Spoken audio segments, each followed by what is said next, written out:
Good morning everyone, स्वागत है आप सभी का आपके अपने यूट्यूब चैनल ड्रीम कैंपस में। यह इडियम फ्रेजेस का एपिसोड नंबर 5 है, जिसमें आज फिर हम 10 इडियम्स को डिस्कस करेंगे और उस 10 इडियम्स को डिस्कस भी करेंगे, साथ में लर्न भी होंगे। लेकिन आपको लर्न कैसे होंगे यह बात समझना बहुत ज़रूरी है। आपको करना क्या है, पहले आप एक बार वीडियो को आराम से एकदम ध्यान से देख लेंगे, इसके बाद में फिर उसके नोट्स बना लेंगे। और नोट्स बना लेंगे मतलब एक बार लिख लेंगे। नोट्स बनाने का मतलब ये, फिर एक बार उसको कभी जब 2-3 दिन बाद जब भी आपको टाइम मिले तब आप उसको रिवाइज कर लीजिएगा, और वो आपको आपके माइंड में हमेशा के लिए बैठ जाएगी। दोबारा आपको रिवाइज करने की भी ज़रूरत नहीं पड़ेगी, ये मेरा वादा है आपसे। तो स्टार्ट करते हैं अपना सेशन। लेकिन सेशन को स्टार्ट करने से पहले पता है आपको कि चैनल को सब्सक्राइब करना है, और सेशन अच्छा लगे, वीडियो अच्छा लगे तो लाइक भी करना है और अपने दोस्तों के साथ में शेयर करना है। तो आज हम अपने सेशन को स्टार्ट करेंगे मोटिवेशनल क्विट के साथ में, और आज का मोटिवेशनल क्विट है the expert in anything was once a beginner. इसका ये क्विट रखने का यहाँ पर क्या मतलब है? इसका मतलब ये है कि अगर आप किसी काम को शुरुआत करना चाहते हैं, आप किसी काम को स्टार्ट करना चाहते हो तो घबराइए नहीं। आप ये मत सोचें अभी तो मैं यार इसमें एक्सपर्ट हूँ नहीं, मैं कैसे इसको स्टार्ट करूँ। तो स्टार्ट बिल्कुल करें, क्योंकि जो भी एक्सपर्ट होता है वो भी एक बार बिगनर ही होता है। जब वो स्टार्ट करेगा तो बिगनर ही होगा।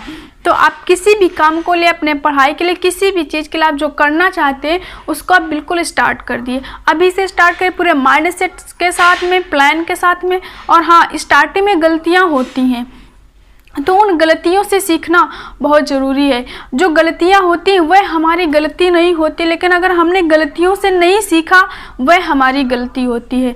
तो आज का हमारा कोटेशन नाम, आई होप कि आपको ये बात समझ आई होगी, अच्छी लगी होगी। अब हम अपने बढ़ते अपने सेशन की ओर, और हमारा पहला इडियम है इन black and white.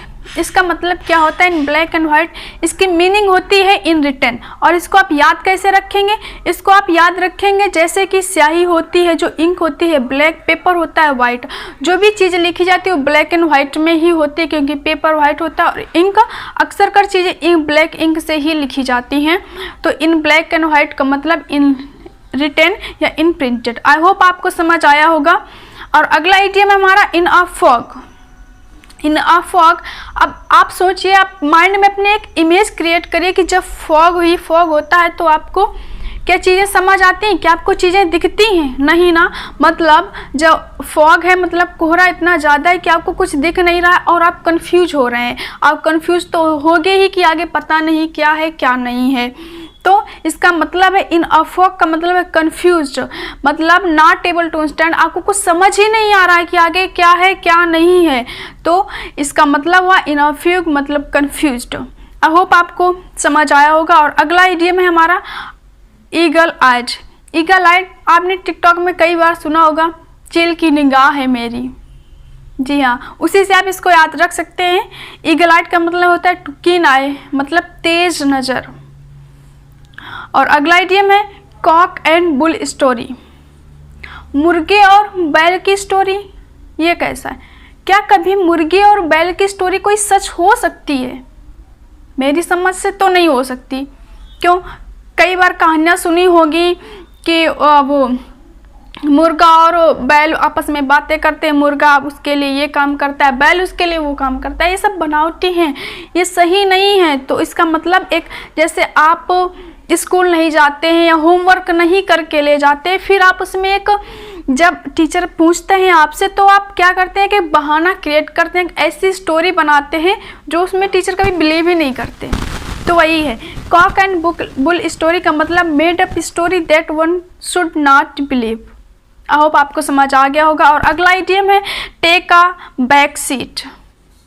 Take a back seat का मतलब, अगर आप सोचें, अगर आप ड्राइवर की सीट में हैं तो क्या होगा? अगर आप ड्राइवर की सीट में हैं तो जो भी गाड़ी का बैलेंस होता है वो सब ड्राइवर के हाथ में ही होता है। अगर आप ड्राइवर की सीट में, आपकी पूरी की पूरी रिस्पॉन्सिबिलिटी है। आप एक इम्पॉर्टेंट पर्सन है, आपका रोल वहाँ पर बहुत ही ज़्यादा इम्पॉर्टेंट है। अगर देखें बैक सीट का, आप बैक सीट में आराम से बैठे हो, आपका जो इम्पोर्टेंस है लेस इम्पॉर्टेंस है आपका। तो वहीं से टेक अ बैक सीट मतलब choose to be a less important in a role, मतलब जो रोल है वो लेस इम्पॉर्टेंट है। आई होप आपको समझ आ गया होगा। ये समझ इनका ईडियम्स का मैं एक बार नहीं कई बार बता चुकी हूँ कि इनका ईडियम्स का जो मीनिंग होता है इन्हीं के शब्दों से ही निकलता है, इनमें ही जो वर्ड्स होते हैं इनके मीनिंग से ही निकलता है। हालांकि इनका कि जो शाब्दिक अर्थ नहीं होता लेकिन मीनिंग तो इन्हीं से निकलता है, इम्प्लाइड होता है, एक भावात्मक अर्थ होता है इनका। और अगला ईडियम है हमारा शॉट इन द डार्क। आप अंधेरे में किसी को शॉट मारते हैं अंधेरे में, क्या है? आप शॉट मारते हैं अंधेरे में, इसका मतलब क्या है? आपको जब कुछ दिख ही नहीं रहा है और आप शॉट कर रहे हैं तो क्या है? मतलब आप कंप्लीटली गेस कर रहे हैं, आप गेस कर रहे हैं उसके बारे में। आई होप ये आपके याद हो गया होगा, अ कंप्लीटली गेस। और अगला इडियम है हमारा एट आर्म्स लेंथ। इसको आप ऐसे याद रख सकते हैं जैसे कि एक लड़का है और एक लड़की आपस में मिलने आते हैं, तो जैसे ही आते हैं तो लड़की बैठी हो तो लड़का भी आके पास में बैठने लगता है, तो वो रोकती नहीं नहीं नहीं कोविड है दूर रहे, तो वो मतलब हाथ से कहती है नहीं, वो दूर करती है उसको, मतलब एट आर्म्स लेंथ उसको दूर करती है। एट आर्म्स लेंथ का मतलब to keep at a distance, मतलब डिस्टेंस बना के रखो, कोविड है कोरोना है। अगला आइटम है strike while the iron is hot. जब आयरन हॉट हो, गर्म हो, तब उस पर स्ट्राइक करना, मारना। वैसे भी जब आयरन गर्म होता है तभी आप उस पर मार करके, प्रहार करके उसको कोई भी आकार दे सकते हैं। तो ये उसी से तैयार हुआ strike while the iron is hot, मतलब एक सही टाइम पर, एक सही सिचुएशन में स्ट्राइक करना। इसका मतलब to act at the right time, कोई भी काम एकदम राइट टाइम में स्टार्ट करना, या कोई भी काम करना एक राइट टाइम में। और अगला आइडियम है give a piece of mind, अपने माइंड का एक टुकड़ा देना किसी को भी। आप इसको ऐसे याद रख सकते हैं, जब आप किसी को डांटते हैं और उसको बहुत सारी बातें बताने लगते हैं, अपना ज्ञान देने लगते हैं, तो कहते हैं अच्छा हटाओ बस करो, ज़्यादा ज्ञान मत दो। तो ये वहीं से give a piece of mind, मतलब डांटना। जब आप किसी को डांटते हैं तभी आप उसको अच्छी अच्छी बातें समझाते हैं, तभी वो कहता है ठीक है ज़्यादा ज्ञान मत दीजिए आप। तो वहीं से बनता है give a piece of mind, to rebuke, डांटना। आप इसको ऐसे याद रख सकते हैं। और अगला आइडियम है हमारा between the devil and the deep sea. आप इसको वहाँ से याद रखें, आप हनुमान जी वाले सीन को याद करिए।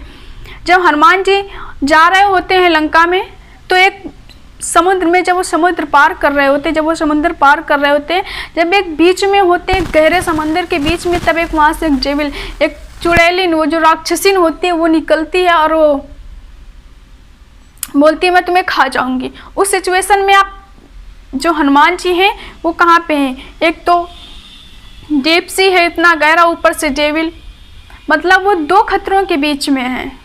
आप समझ पा रहे होंगे आई होप।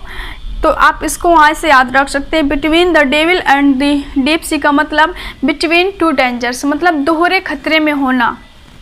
आज का आपको सेशन कैसा लगा कमेंट करके बिल्कुल बताएं। और हाँ, आपको कितने इडियम्स लर्न हुए ये भी बताएं, और लाइक करें, सब्सक्राइब करें और शेयर करें। फिर मिलते हैं अगले वीडियो में, तब तक के लिए बाय बाय, टेक केयर।